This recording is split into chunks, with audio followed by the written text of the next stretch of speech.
आज हमारे साथ अवनीश जी हैं जो इटावा जिले के हैं, उत्तर प्रदेश के। हमारे आगरा के हॉस्पिटल से करीब 125 किलोमीटर दूर इनका घर है और इनका जो छोटा बच्चा मानव है, इसको क्लेफ्ट लिप और पैलेट की परेशानी थी। बायलेटरल क्लेफ्ट लिप था बच्चे को, दोनों तरफ से होंठ कटा हुआ आया था जब बच्चा पैदा हुआ था, जैसा कि आप तस्वीरों में देख सकते हैं। हमने इस बच्चे के 2 ऑपरेशन किए हैं। पहले हमने होंठ का ऑपरेशन किया और इस अप्रैल में हमने तालू का ऑपरेशन किया। तो एक रूटीन चेकअप के लिए ये हमारे यहाँ पर फॉलोअप के लिए सारस्वत हॉस्पिटल में दिखाने आए हैं। तो आज हम उनसे पूछेंगे कि जब अवनीश जी बच्चा पैदा हुआ था, आपने ऐसे बच्चे कभी देखे थे पहले? नहीं सर, पहली बार देखा और मैंने देखा था तो मैं बहुत ज्यादा बच्चे को देख के बड़ा बड़ा बड़ा फील होता। बस सर के बारे में सुना तो मैं आया, तो सर ने जो ट्रीटमेंट दिया है बहुत अच्छा है। मेरे पास शब्द नहीं है सर के लिए। स्टाफ इतना अच्छा था, बहुत अच्छे से मुझे कोऑपरेट किया, पूरा समझाया बताया मेरे को कि बच्चा कोई प्रॉब्लम नहीं, सब ठीक हो जाएगा। और आज है मेरा बच्चा देख स्माइल करता है। परेशान ना हो, बिल्कुल ठीक है। आपको हमारे बारे में सबसे पहले कैसे पता चला? सर मैं सर्च कर रहा था, मैं बहुत डिप्रेस में चला गया, तो मैं नेट के थ्रू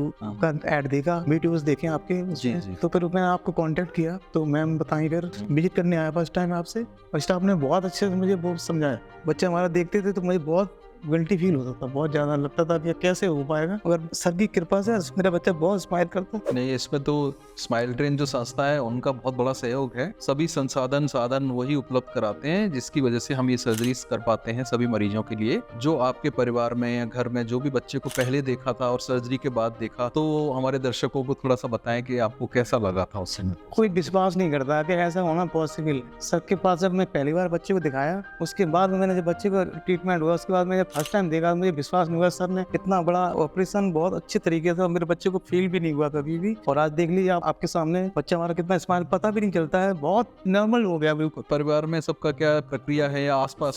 शुरू में बहुत हम मेरे साथ अच्छा व्यवहार नहीं करते, मतलब बच्चे को बहुत ज्यादा वो करते थे। अभी हाँ, उसको लोग बोलते थे कि ऐसा हो गया, ऐसा हमारा बच्चा भी ऐसा हो जाएगा, ये वो ऐसे कमेंट करते थे। और आप रिसेंटली देखते हैं तो बड़ा कहते हैं ऐसे कैसे पॉसिबल है। तो मैं सर को बताता हूँ सर के बारे में, और सर ने जो दिया है, हम सर मेरे लिए भगवान है। नहीं, देखिए भगवान तो नहीं, हम लोग तो अपना काम कर रहे हैं और ये हमारा काम है। अब तक हम लोग पिछले 17-18 साल में ऐसे 10,000 से अधिक ऑपरेशन कर चुके हैं। ऐसे बच्चों को लाभ हो चुका है, उनके परिवारों को लाभ हो चुका है, स्माइल ट्रेन की सहायता से होता है। और यहाँ जब ऑपरेशन हुआ तो किसी तरह का आपका कोई खर्चा या? नहीं सर, कुछ भी नहीं हुआ। मैं फर्स्ट टाइम अपने उससे आया था, उसके बाद सर ने पूरे यहाँ पे गाड़ी मिली, वहाँ से आने के लिए, जाने के लिए, यहाँ रहने के लिए सारी व्यवस्थाएं थी। खाना भी बहुत अच्छा मिला हम लोगों को, और बच्चे के लिए दूध वगैरह सारा कुछ, कोई कॉस्ट नहीं, कुछ सब फ्री ऑफ कॉस्ट था। मुझे विश्वास नहीं होता था कि सर, पहले उसमें लिखा रहता था कि कोई ट्रीटमेंट का चार्ज नहीं है, मगर जब मैं मिला सर से और यहाँ का देखा, बिल्कुल फ्री ऑफ कॉस्ट है, कोई चार्ज नहीं सर का। और सर का पूरे स्टाफ का इतना अच्छा बिहेव है, एक फैमिली मेंबर की तरह ट्रीट करते हैं अपने बच्चे को। तो मैं तो शुरू में लगता था सर इतने बड़े हैं, हम लोगों से कैसे बात करेंगे, मगर सर एक बच्चे की तरह यहाँ पे, जैसे सर का बच्चा ऐसी तरह ट्रीट किया यहाँ पे। बहुत बहुत धन्यवाद सर आपका, मैं लाइव में और आपके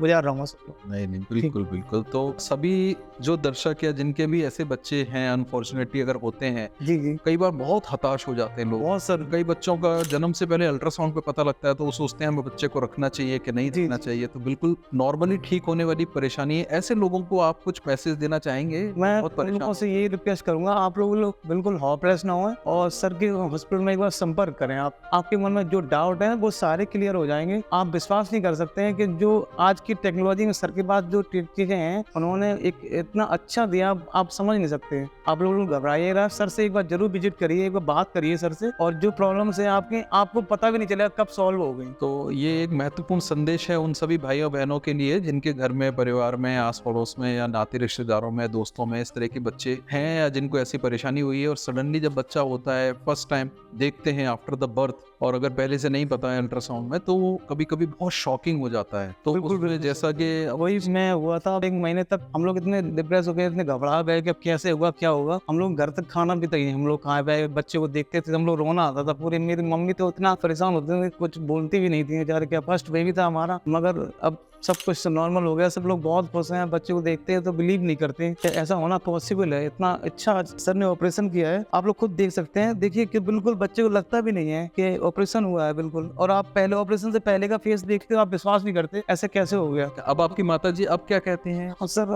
वो इतनी खुश हैं, हम बता नहीं सकते। वो पूरे दिन उनकी केयर वही करती है। हम लोग दादी? हाँ, दादी। वो इतना पहले इतना रोती थी, खाना भी नहीं खाया उन्होंने 1 महीने 15 दिन तक, ऐसे ही खाने तो खा लिया, मगर अब उनको छोड़ते नहीं है, वही सारा कुछ देखती है। तो महत्वपूर्ण संदेश यही है कि अगर किसी को ऐसी परेशानी है तो हताश या होपलेस ना हो। हमारे ये जो नंबर हम लोग स्क्रीन पे दे रहे हैं इस पर संपर्क करें। आप उस पर फोन भी कर सकते हैं, आप उसको व्हाट्सएप पर भी हमारे को बच्चे की फोटो भी भेज सकते हैं। अगर कहीं पहले ऑपरेशन हो चुका है और को लगता है ऑपरेशन अच्छा नहीं हुआ है तो उन सेकेंडरी रिपेयर सर्जरी या करेक्टिव सर्जरीज भी हमारे यहाँ फ्री होती है। ये संदेश अगर किसी से भी शेयर करें इस वीडियो को, जिससे और भी कुछ लोगों का फायदा हो सके। थैंक यू अवनीश जी, आप बहुत बहुत धन्यवाद सर, हम आपके बहुत आभारी हैं सर। नहीं सर मैं बहुत ठीक है, थैंक यू, नमस्कार। ऐसे जो बच्चे होते हैं इनका होठ का ऑपरेशन 3 महीने से पहले नहीं करते हैं, जिससे कि उनके जो अंग हैं वो थोड़े से बेटर डेवलप हो जाएं। इन बच्चों को उस समय जब भी आप सर्जरी कराना चाहें उस समय उन्हें किसी तरह की कोई मेडिकल प्रॉब्लम जैसे बुखार, खांसी, जुकाम, डायरिया, लूज मोशन, वॉमिटिंग्स, ये सब नहीं होना चाहिए। अगर बच्चे को जन्म में इसके अलावा भी कभी कभी दूसरी प्रॉब्लम्स होती हैं, अगर ऐसी कोई प्रॉब्लम पता लगी है या आपका बच्चा 1-2 बार ICU में भर्ती हुआ है, किसी भी वजह से कोई भी और मेडिकल प्रॉब्लम है तो वो डॉक्टर को पहले से बताएं, जिससे हम लोग उसको भी ठीक कर सकें और फिर उसका ऑपरेशन करें। जब 3 महीने का हो जाता है तो ब्लड टेस्ट कराते हैं, उस समय इनका हीमोग्लोबिन एटलीस्ट 10 ग्राम होना चाहिए, वजन करीब 5 किलो होना चाहिए। फिर बच्चे के डॉक्टर को दिखाते हैं, बेहोशी के डॉक्टर को दिखाते हैं, हमारी पूरी टीम, हम चेकअप करते हैं। फिर उनकी सर्जरी पोस्ट होती है। सर्जरी से पहले 3-4 घंटे कुछ खाना पीना नहीं देना होता और बाद में भी हमारे देख रेख और संरक्षण में ही उनको खाना पीना शुरू किया जाता है। पहले लिक्विड्स दिए जाते हैं, पीने की चीजें जैसे पानी या दूध दिया जाता है, उसके बाद धीरे धीरे और चीजें दी जाती हैं। और होठ और तालू के ऑपरेशन में मिनिमम 3 मंथ्स का अंतर, और तालू का ऑपरेशन कायदे से 9 महीने की जब उम्र हो जाए उसके बाद ही थोड़ा सेफ रहता है, उससे जल्दी ना कराएं दूसरे ऑपरेशन को, क्योंकि स्पीच डेवलप होने में 1.5 साल का समय लगता है। तो ये कुछ जानकारियां हैं। अगर कोई मेडिकल प्रॉब्लम है वो हमको जरूर पहले से बताएं, और यदि आप हमारे किसी और से बच्चे का ऑपरेशन का रिजल्ट देखना चाहते हैं तो आप लेफ्ट साइड में दिए हुए वीडियो को लिंक को क्लिक कर सकते हैं, और हमारी दूसरी तरह की कॉस्मेटिक सर्जरीज के बारे में जानकारी चाहते हैं तो राइट साइड पे दिए हुए वीडियो को क्लिक कर सकते हैं। बहुत बहुत धन्यवाद।